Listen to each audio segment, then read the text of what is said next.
હાલ અમદાવાદ પ્લેન દુર્ઘટનાને લઈને એક મોટો ખુલાસો સામે આવ્યો છે। વડાપ્રધાન નરેન્દ્ર મોદીને અગાઉથી જ ખ્યાલ આવી ગયો હતો કે આવું થવાનું છે। હકીકતમાં ગ્લોબલ પોલિટિક્સના નકશા પર આવો પરિવર્તન જોવા મળી રહ્યો છે, જે ફક્ત ચીનને જ નહીં પરંતુ રશિયાને પણ ઝટકો આપી શકે છે। નાટો દેશોએ તેમના ડિફેન્સ બજેટમાં 5% સુધીનો વધારો કરવાની જાહેરાત કરી છે। આનાથી હથિયારોની સ્પર્ધા શરૂ થશે। હવે આ અમીર દેશો હથિયારો ખરીદવા માટે અબજો ડોલર ખર્ચ કરશે અને આ ભારત માટે જીતની નિશ્ચિત સ્થિતિ હશે, કારણ કે નાટો દેશો ન ચીનો પાસેથી હથિયાર ખરીદશે કે ન તો રશિયા પાસેથી, કારણ કે તેઓ બંને દુશ્મન દેશો માને છે। એવામાં તેઓ હથિયારો ક્યાંથી ખરીદશે?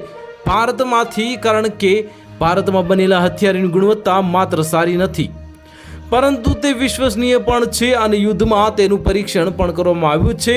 અને આ વધુ મહત્વની વાત એ છે કે ભારતમાં બનેલા હથિયારો વિશ્વના બાકીના દેશો કરતાં ઘણા સસ્તા છે।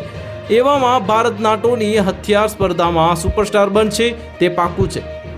આનાથી અબજો ડોલરના સોદા થશે અને ભારત માટે લાખો રોજગારીની તકો ઊભી થશે।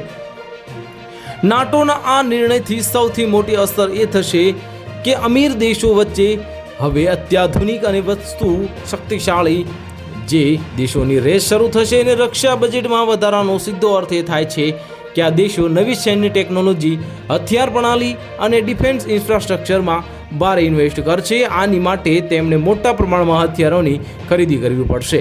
તો હાલ માટે આટલું જ। મળીશું નવી અપડેટ સાથે। જો તમને અમારા વિડીયો પસંદ આવતા હોય તો વિડીયોને લાઇક કરી દેજો, ચેનલને સબસ્ક્રાઇબ કરી બાજુમાં આવેલા બેલ આઇકનને દબાવી દો, જેથી તમને આવા સમાચારની અપડેટ મળતી રહે।